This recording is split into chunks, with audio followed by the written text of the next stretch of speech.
Thank you, everyone who is joining us in person and on Zoom today. We are very, very excited to have you here today because we planned, Rona was here to speak about her previous book, Other Veterans of World War II, 2 years ago, and it ended up to basically be virtual. So we are so happy to have her here today in person. And so welcome everyone. I am Heather, the Director of Education here at the National Museum of the Mighty 8th Air Force. And today I am very, very happy and proud to introduce Rona and her new wonderful book, A Gathering of Men. So thank you and welcome.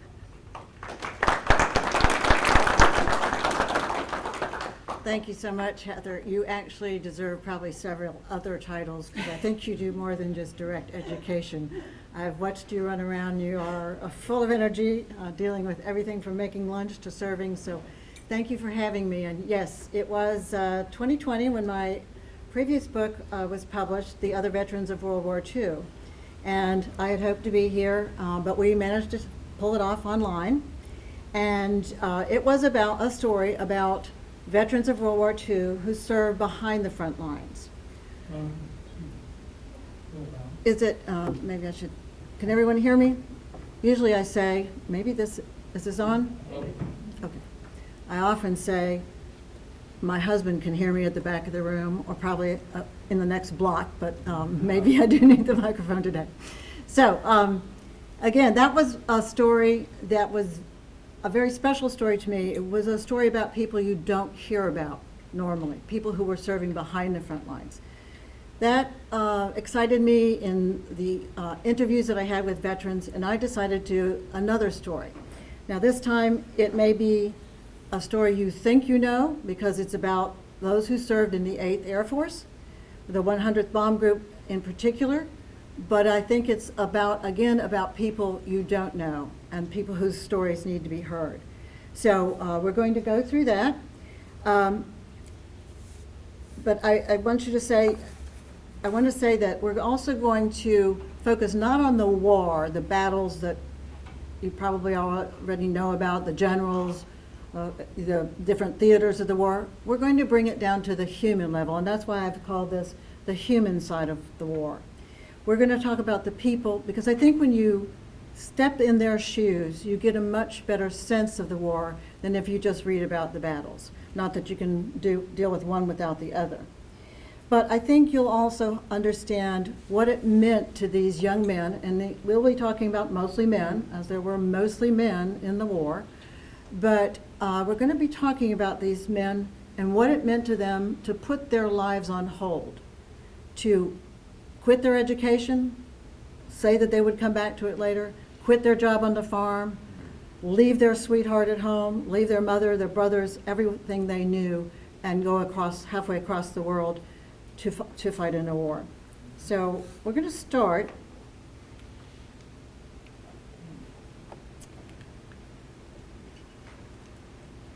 Okay, sorry, we're going to try to make this work, and if not, there we go. We're going to start where people are mostly familiar with. I say except for probably the people in this crowd who probably know more about World War II and the 8th Air Force than I do. But we're going to start with the popular perception of the war. The heroes, the movie stars. You're familiar with them. The Gregory Pecks, the John Waynes, all of those people that Hollywood thought meant these are the people who fought the war. But there's many more that you're not familiar with.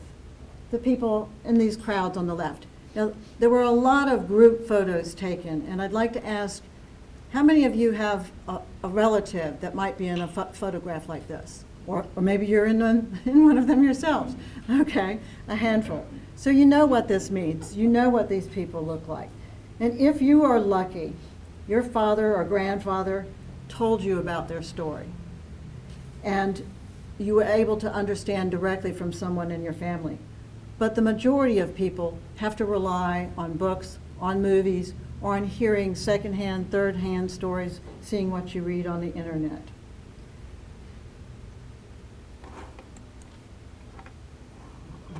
And I want to take you back, because in 1940, you have to understand, because this is going to be mostly about those men who flew, how important flying was. These are young men who grew up in the time of Charles Lindbergh, when he flew across the Atlantic, New York to Paris, the first nonstop flight. He was their idol. That happened in 1927. There we go. So those young men who grew up in the 20s and 30s knew about Charles Lindbergh. They knew about his exploits in the air, and he was their idol. Many of them, you look at the picture in the middle, made little, they called them airplanes. Now they were on the ground. They had wheeled vehicles out of apple carts. In fact, for my earlier book, 2 of the mechanics I interviewed remembered building these apple carts and pretending that they were aircraft and speeding downhill. One said he took his ear flaps and they'd pull the ear flaps from their winter hat down, tie it under their chin, they'd get a scarf from their mother and go full force down the hill. Well, these guys did that. They also grew up in the time of the barnstormers, men who were flying across the country, and the exploits. So flight, even though Orville and Wilbur flew in 1903 for that, I think it's 22nd flight, 13-second flight, these guys grew up in that time, and flying was exciting. It was a little bit dangerous, and that's what they wanted to do. But not everybody got to realize their dream. Many of them, on the day after Pearl Harbor, they rushed down to those recruiting stations and stood in line, brill-creamed hair, Sunday best. They were going to volunteer to serve. They were going to fly. Does anyone know why they wanted to fly? Why they went down to the recruiting station? Flying, of course, meant you weren't an infantryman and you weren't in the trenches.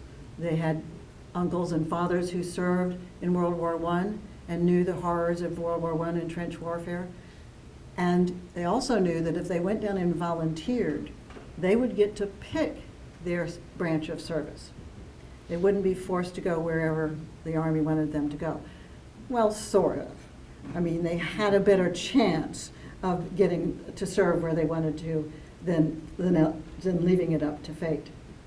But my father was a P-38 pilot in World War II. He flew out of North Africa as a bomber escort. And he too rushed to join. He actually joined, it was prior to the war, but he wanted to go into the Army, or into the Army Air Corps at the time. And he said 2 things. When he heard about flying, of course it sounded attractive, but he got $50 more a month by flying if he could make it to be a pilot. And he could send more money home. And it's hard for us to believe in the scale of things today, but the other thing he said was, when you got those wings and you pinned them on, they were, he said, in my generation's time, chick magnets. Yep. And the women were looking for those wings. And he thought, I mean, it doesn't get any better than this, right? So still, because they ran down to the recruiting office, not everybody got to fly. Well, that's not what we want, is it? Okay, Heather, I think we might need some help here, sorry. Let's see if we can.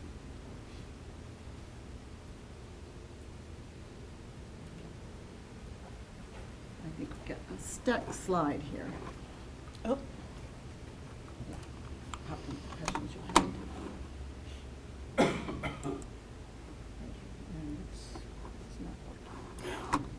It's because I touched it.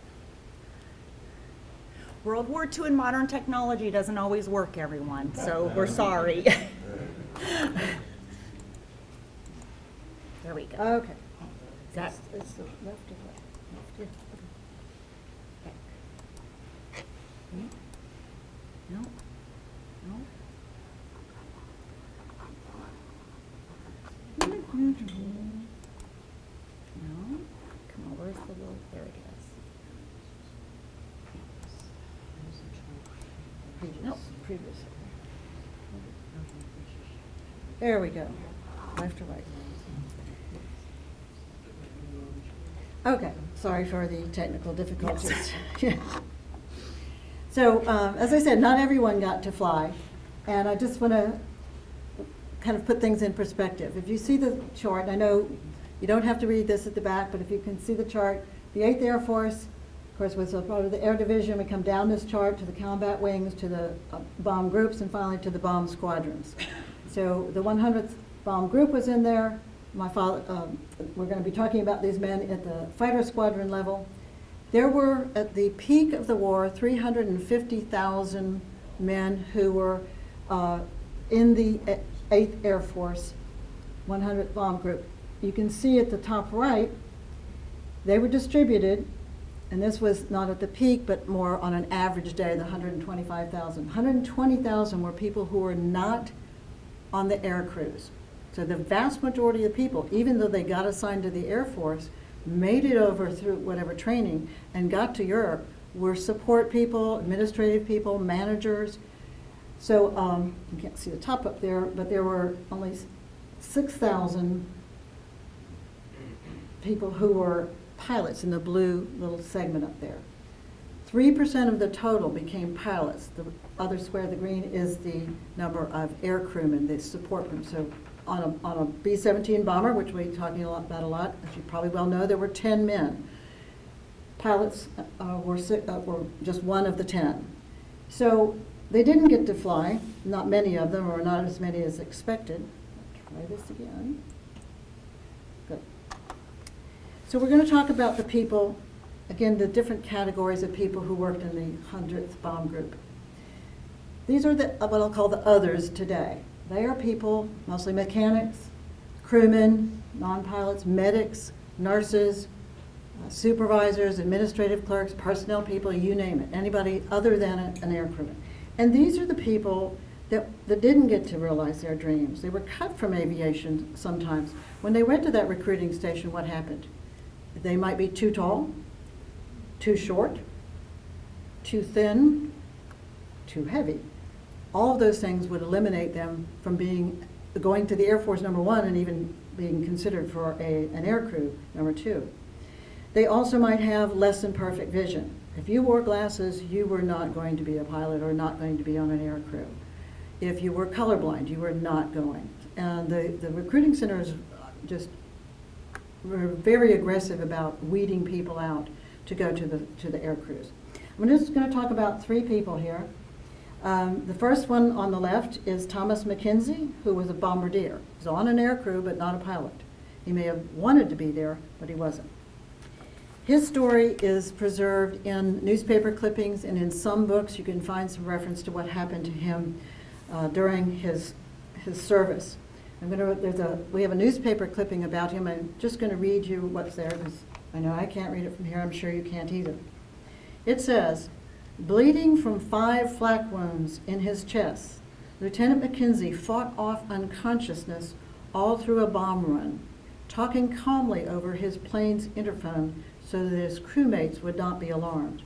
The 21-year-old bombardier from Auburn, Kentucky was over Munich when anti-aircraft struck the flying fortress. McKenzie clung to his bomb site for 7 agonizing minutes before he collapsed, but by then the bombs were away. Crew members, however, wondered what was wrong when the bomb bay doors remained open after the run. But the pilot, Lieutenant Harry Bethea, someone we'll talk about later, of Wilmington, North Carolina, brought the plane home.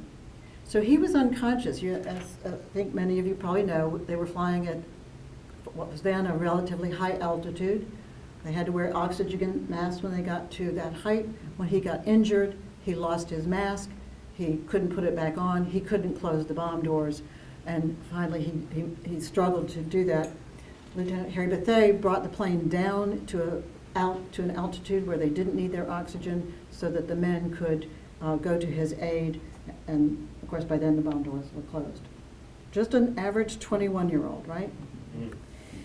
Well, the next person over is Master Sergeant Raymond Morton. He was a flight chief. He oversaw the maintenance for 4 bombers and their crews. He was awarded the Legion of Merit for 59 missions without mechanical failure. His planes never had to abort or were returned from their missions because of a mechanical failure. Could have been for some other reason, certainly an enemy aircraft attack, but he, through 59 missions. And that was before he was finished. Unfortunately, I don't know the total number of missions he saw that were flawless. But two of the mechanics I interviewed personally told me, both of them, one I think completed 120 flawless missions and the other 160. So they were very, very proud people and very proud of their aircraft. In fact, the mechanics considered the planes their planes. They lent them to the pilot for the day to go up and do the mission. And the pilots would come back and be almost ashamed to show the flak holes or the damage done to their aircraft because they had to turn it back over to the mechanic and have him get it ready for the next day. The third one is Captain Emery Clifton Doc Kinder. He was the flight surgeon and a confidant of many people on the airbase. I mean, when you had to go see somebody and you want to talk about your troubles, you might go to the flight surgeon. I say might because he was also the person that would remove you from flight duty if in fact he thought there was something wrong. But he was their friend. And he was also a very, very remarkable person. During a 1944 mission to France, Burdett Williams' B-17 was hit by a 100-pound bomb dropped from a plane at a higher altitude. They were flying in these tight boxes in formation, some at different levels. And it all sounded good while you were flying over and getting ready to a bomb site, to bomb a target. Well, in the midst of war, of course, they get separated, the enemy attacks, some are higher, some are lower, some are directly over another one of our planes. And the bombs left. It was not an unusual, not common, but not totally unheard of for a bomb to hit one of their own planes, and that's what happened. The bomb did not go off, but it was embedded in the tail compartment of the aircraft and wounded Raymond Cohen, who was in the tail as the tail gunner.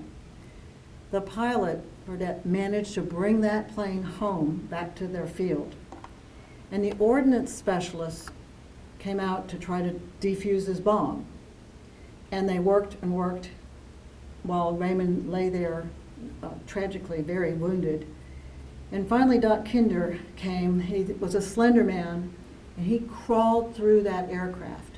And I invite you to go down and look at that B-17 and see how narrow it is in the back. He crawled to the back of the aircraft and freed Raymond Cohen, who unfortunately passed away within hours.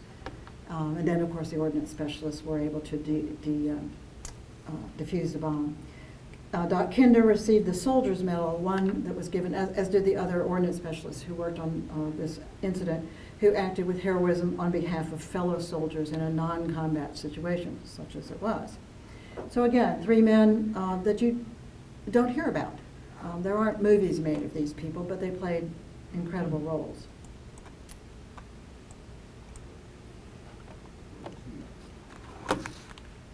Sorry, I'm skipping one.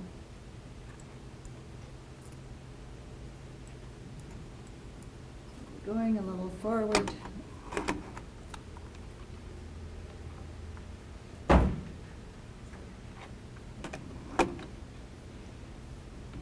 We're skipping.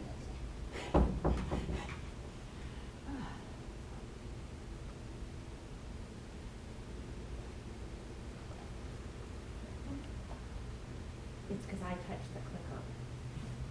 They don't like me.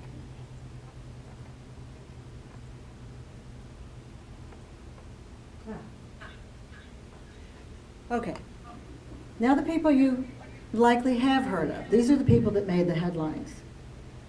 We're going to start with the commanders.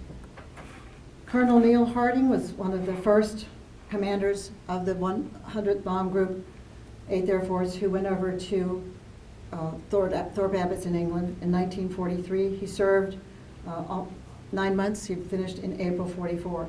He was a larger-than-life figure. Everyone knew he was. He was in command during the most difficult period of the 100th Bomb Group, when they were perfecting their tactics, their techniques, the daylight bombing, the formation. And it was incredibly stressful. They were losing planes, losing men, day after day in large numbers, which was one of the reasons they became known as the Bloody 100. He also was physically very ill. He had gallstones and was under great stress. And he finally had to return home for gallstone surgery.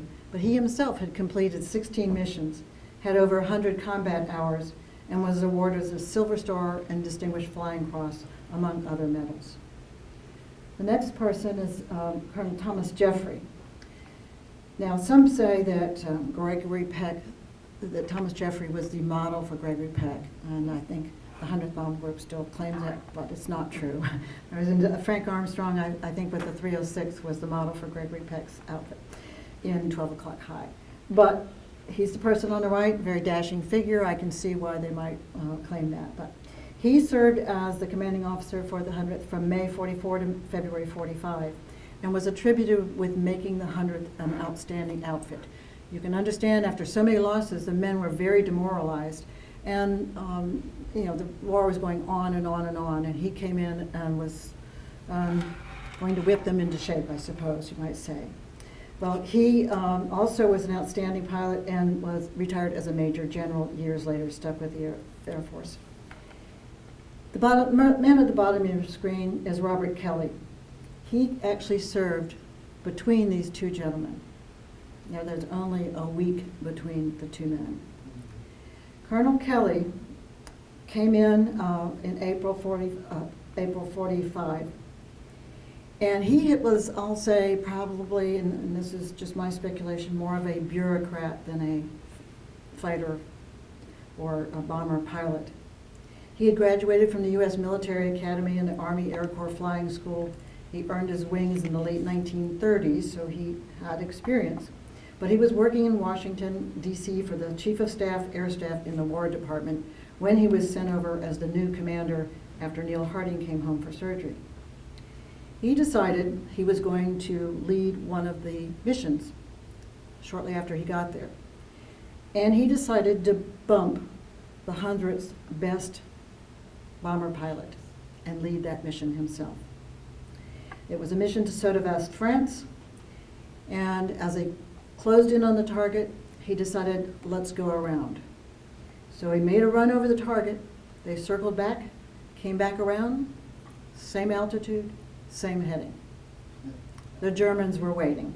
They were prepared, and they shot him down. He was killed, killed 7 of his crew, and 3 of the men parachuted and became prisoners of war for the rest of the war. So, again, a commander, but not someone you've heard about, my guess. We can advance this. And next, we'll also probably have heard of some of the legends of the 100th Bomb Group. Mostly Captain Robert Rosie Rosenthal. Hopefully a lot of you have heard of him. He was a legendary airman of the 100th. He was working as a lawyer in the United States when the Japanese attacked on Pearl Harbor, and he enlisted the next day. He was going to go. He wanted to be a pilot. He became a pilot. He rose in fame in the group early, excellent pilot, great reputation. But on his 3rd mission, this was in October 10th, 1943, it was a mission to Munster, Germany, deep into the mainland. It was his 3rd mission. They came under heavy attack from German aircraft, fighter aircraft, and anti-aircraft fire. But he hit the mission target and kept on, brought his men back. On that day, Thorpe Abbotts launched 19 planes. Several had to turn around and come back for various reasons on takeoff. 13 continued to the target. His was the only plane that returned. So a massive loss of life. He earned 16 awards, including the Distinguished Service Cross, the Silver Star, Distinguished Flying Cross, and he came back home, returned to his law firm, like we hear about these men, took off one uniform, put their business suit back on, or their blue jeans, overalls, went back to the farm. That's what he did, went back to his law firm, and then they called him up for the Nuremberg trials, and he served on the assistant prosecutor in the Nuremberg trials. The second gentleman pictured here is Jack Swardell. He was one of the 100's original crews going over early in 43. He flew 26 missions. He was the man that Commander Kelly bumped on that earlier flight. Thankfully, I guess we should say. He received the Silver Star for a mission over Germany on March 44 after his bomber collided with a Focke-Wulf. You can see a picture of it on the right, and there's a lot of white space in there if you can't make out the plane. That's the tail section of the plane. He collided with a Focke-Wulf 190 that tore through the plane, and that part of the tail is missing. His story was reported, and I'll read this. Though wounded by an exploding cannon shell and with his plane heavily damaged, Captain Swardell valiantly fought on and finally succeeded in joining up with another group. Still subject to constant attack, he continued on to the target and successfully bombed it. When the loss of his aircraft seemed inevitable during the withdrawal from the target, Captain Swardell refused to give the order to bail out and brought his plane and crew back to England, making landing at a friendly airbase short of Thorpe Habits. So, again, a hero in all respects. But I'm going to turn to the people, as I promised, who you don't know about. These I'll start with the very unlucky men, who are also unknown. Now I'll talk about luck, because these men, we're talking about 20-year-olds, they had to rationalize in their head why they could go on. They might see someone who slept next to them in a bunk in their barracks take off one day, and the next day the bunk is empty. And the day after that, someone in another bunk. So they had to say to themselves, cocky, men with silver wings on their chest that they were, that could not happen to me. I will escape that fate. I'm a better pilot. I am the lucky one.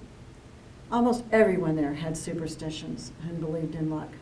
My father as well, and you may not be able to see it there, but on the right there's a picture of a 4-leaf clover on a chain that he wore during his service, and I have it here today. He kept that with him, wore it for his entire life. These men believed in luck, but there were many who were not very lucky. Lieutenant Martin Hoskinson, pictured at the top, was a pilot. He finished college, got married, had a daughter, and then enlisted in the military in 1944. 2 weeks after he arrived at Thorpe Habits, he flew his first mission to a target near Troy, France. All was well. The next day, he's up again. Second flight, second day, May 24th, headed to Berlin. The mission was a mess from the start. This is what the after-action report said. The bombers had difficulty forming up, could have been weather, could have been delays, and they entered German airspace in a strung-out manner, quote unquote, presenting an ideal target for the enemy. He was not lucky that day. The Germans attacked, and what was originally strung-out mission was chaos. A bomb from a high squadron fell on Martin's aircraft, breaking it in two. The fuselage plummeted toward the ground in a tight spin, precluding the men from being able to bail out, and 9 were killed in action. Lieutenant Roeder at the bottom, who is also a pilot, also an unlucky man, was killed after an attack by German fighters during a mission to Berlin as well, this one on a different date. He was blown from the cockpit of the ETO and BTO bomber, B-17, when it broke apart. He parachuted to the ground, knowing perhaps that he would become a POW, and he was. He was captured by the Germans, but he was so severely wounded, they sent him to a hospital, and a German doctor amputated his leg, and he died of his injuries very short afterwards.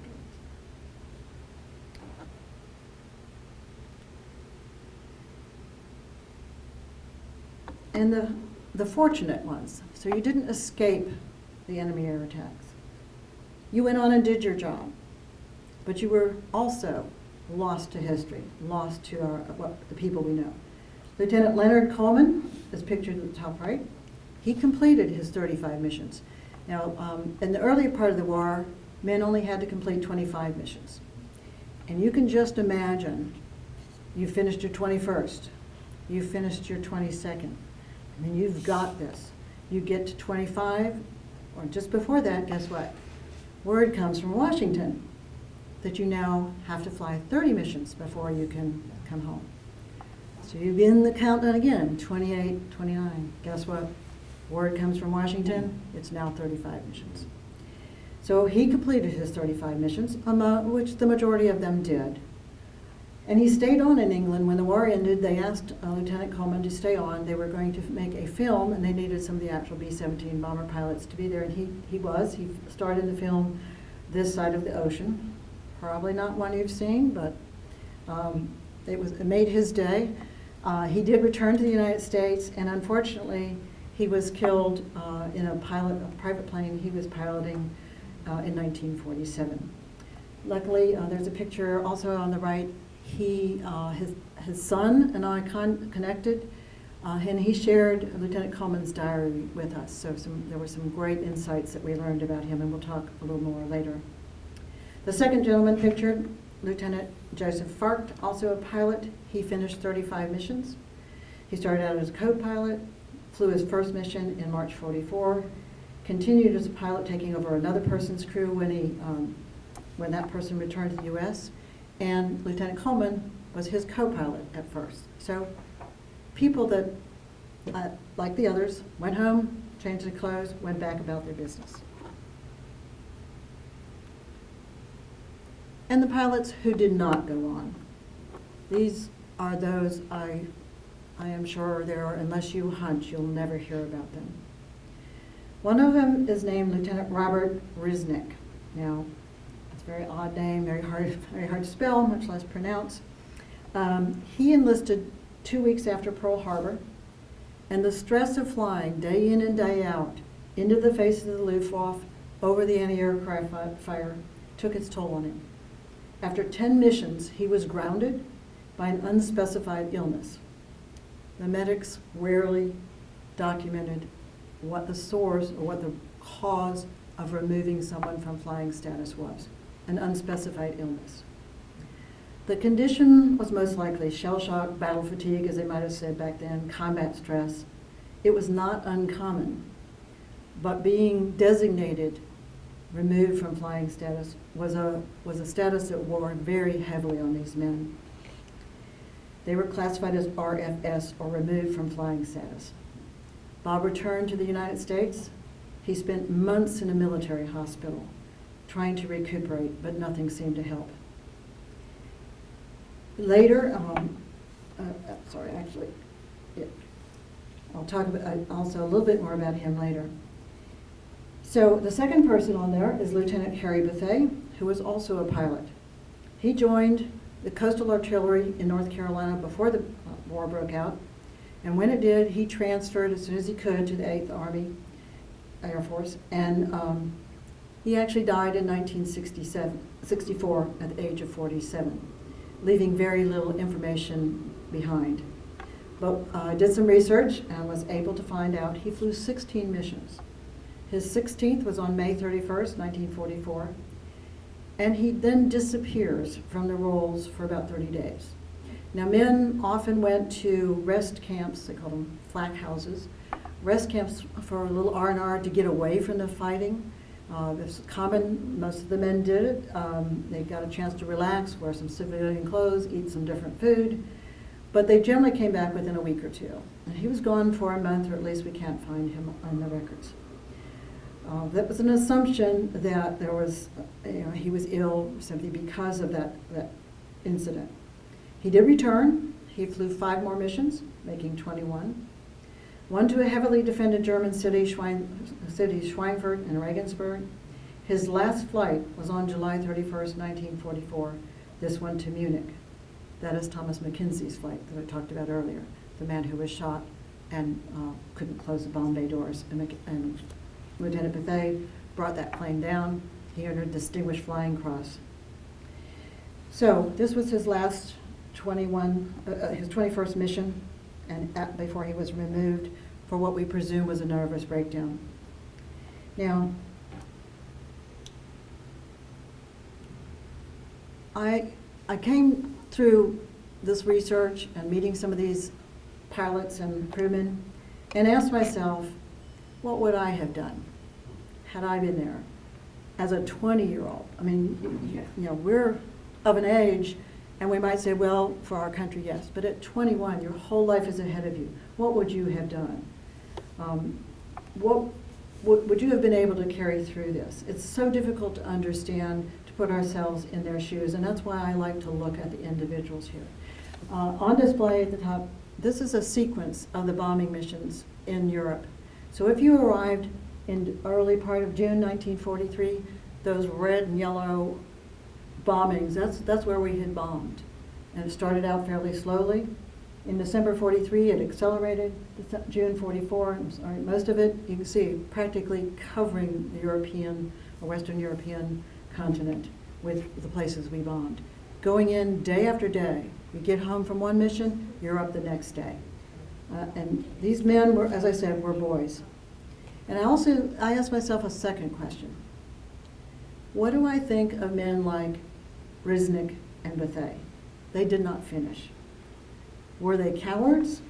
Did they shirk their duty? How should we remember them?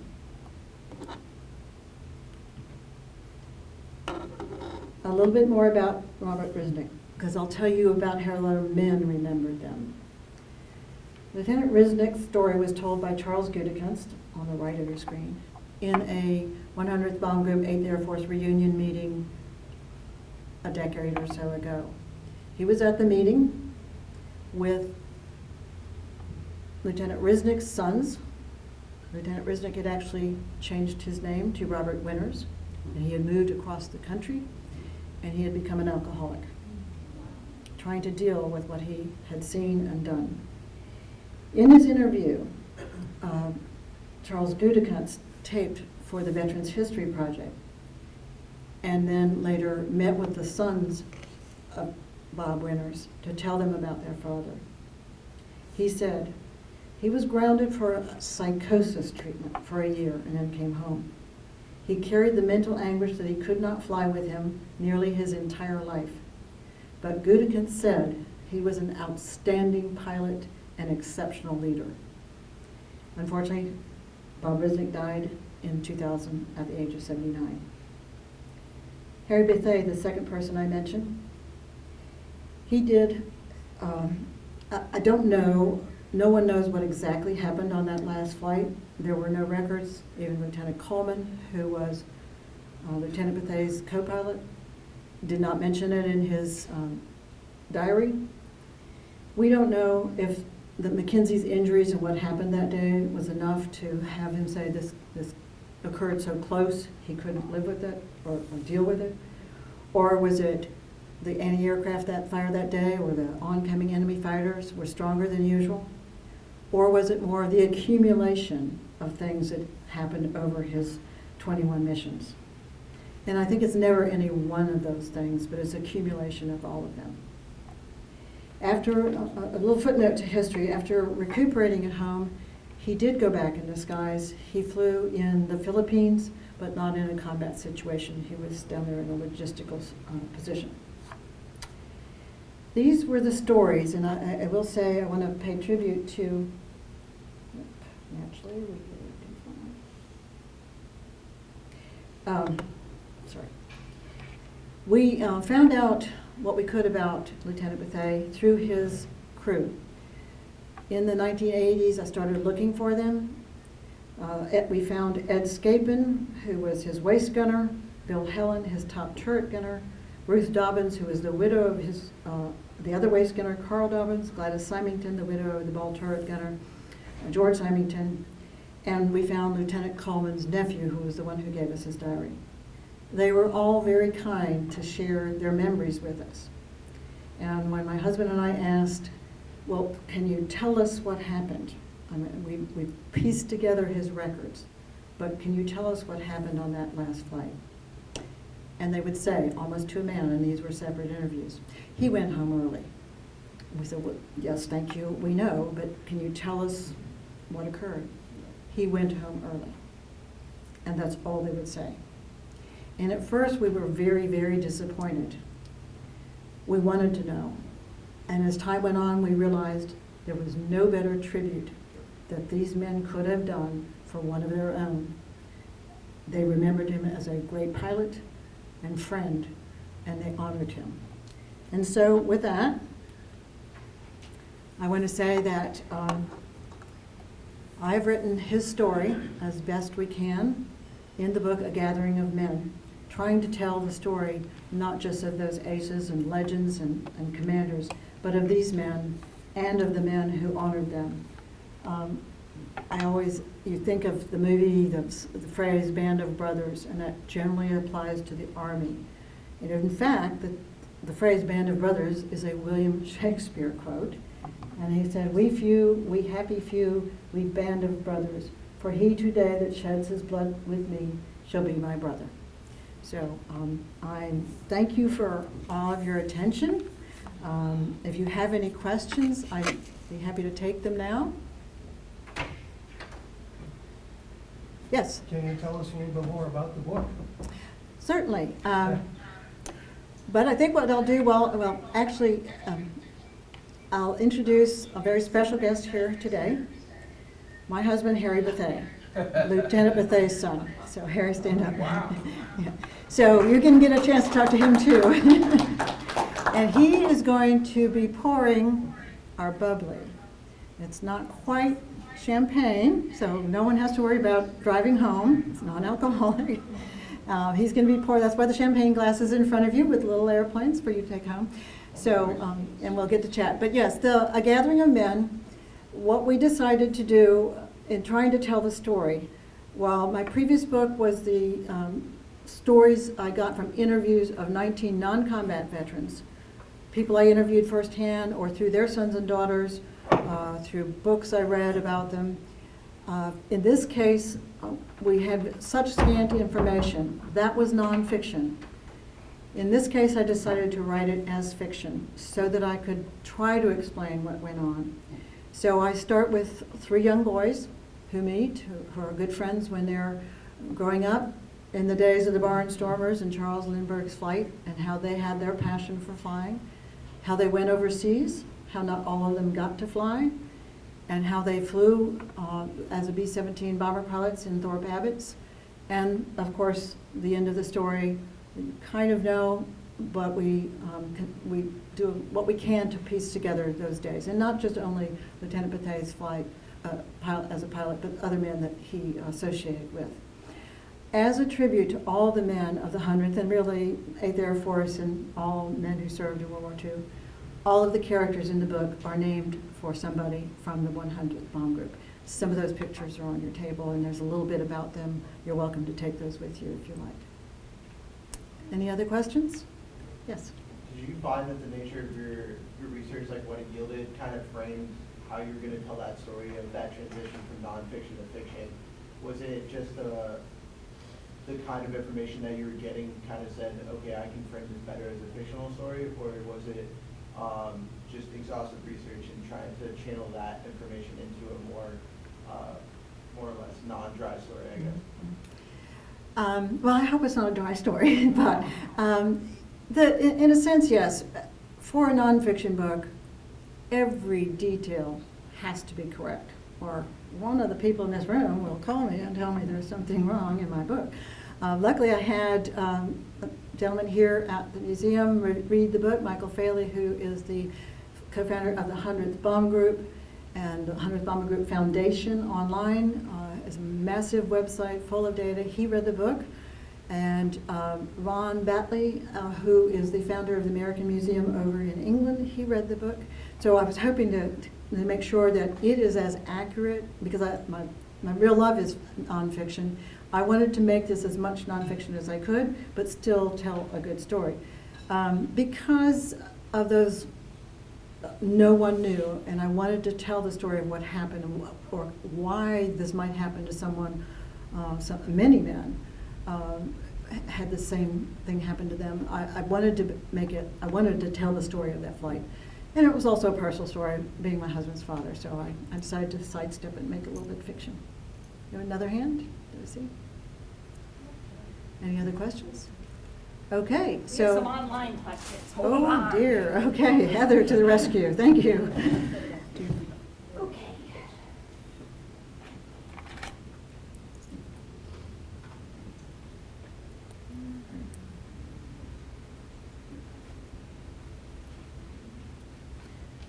Harry is the sommelier today. We have only one choice, though. Sorry for all of you who are not online. Let's see if I can get you.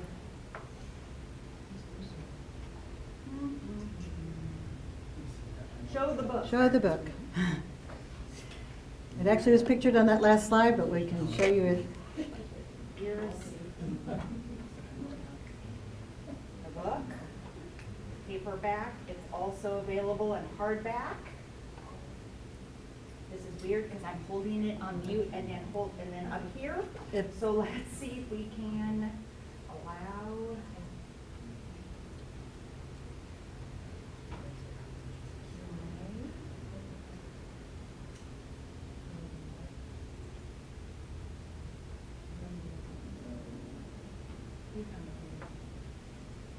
All right, well anyways, I don't know how to add, It's on the last slide, and certainly if anyone needs. all right, so, everyone, so Mike Bailey, hello, says, Rosie completed first 25 missions on March 8th of 1944, and then flew another 27 missions. Colonel Tom Jeffrey was not original crew. He was deputy group commander of the 390th, and then, well, he knows what happened, but didn't you explain it? And then he says, hello and thank you for the shout out. Thank you. Thank you to everybody who joined us on Zoom too, by the way.